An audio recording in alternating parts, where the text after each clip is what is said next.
Well, here we are again. Welcome, and here, three ladies this time. Ngaio Marsh, Patricia Moyes, and Helen MacInnes. All three involve death, some more than others, but still, Death at the Bar. Not a bad book. Takes place in England. Inspector Allen with his constable by his side. His last name's Fox, by the way, the constable. So he gets called, of course, Brer Fox.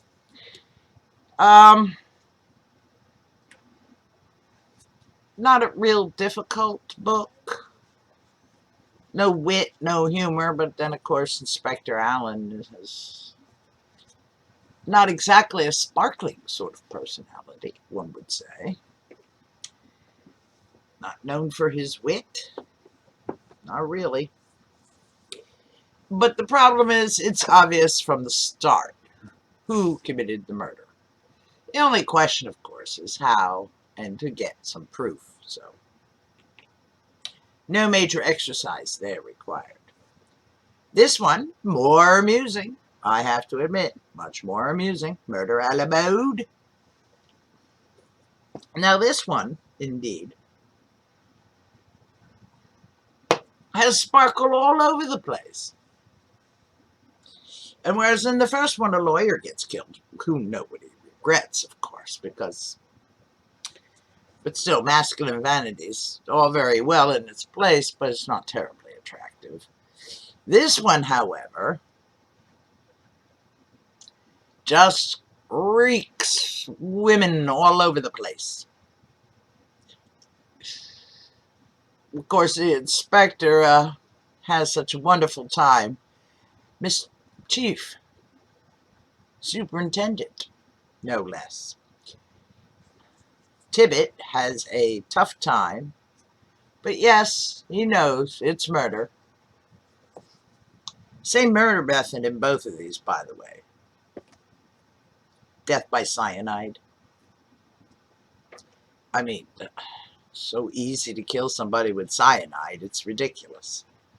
Wave it in their general direction, it seems, and if they're susceptible, that's it. Now, this next one is easily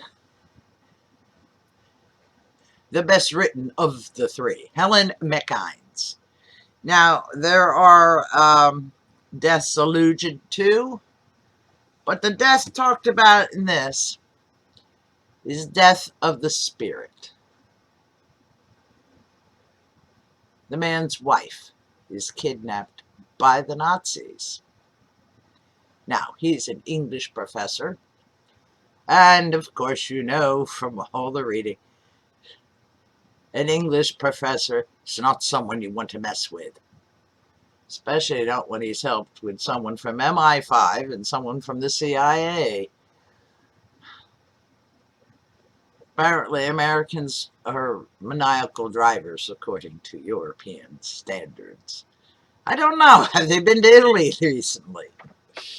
In any case, or France for that matter,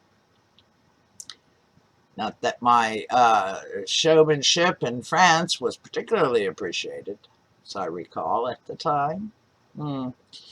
Anyway, they were out to see whether or not this certain gentleman at the far end of this rescue chain was turned, captured, or otherwise eliminated. Well, they managed to rescue the fellow and return him to operational status. But along the way,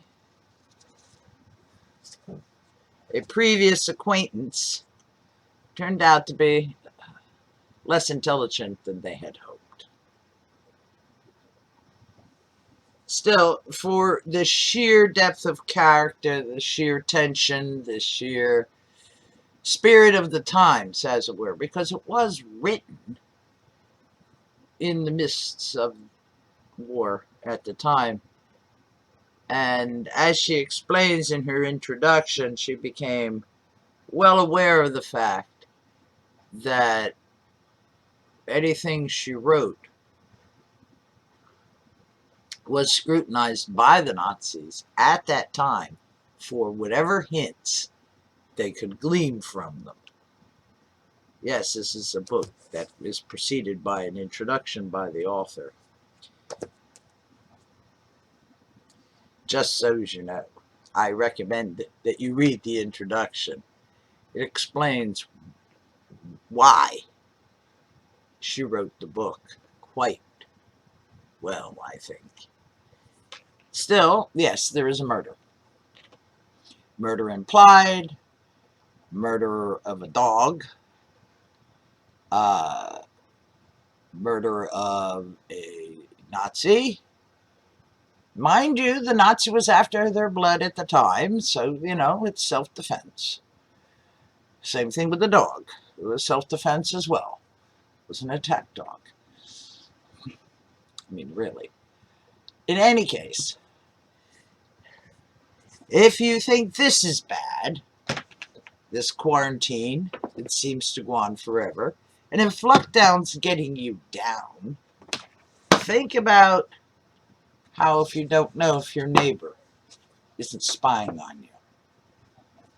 How about if you come home and find your house searched while you were out? How about if you didn't know who it was and there was no one to whom you could turn that you could trust? You think it's bad here, and you think it's bad now. You ain't got any room to complain, honey. Read your Helen MacInnes. You'll learn better. In any case, thank you for watching. I don't know whether this one has helped or not. But please do, in any case, come again.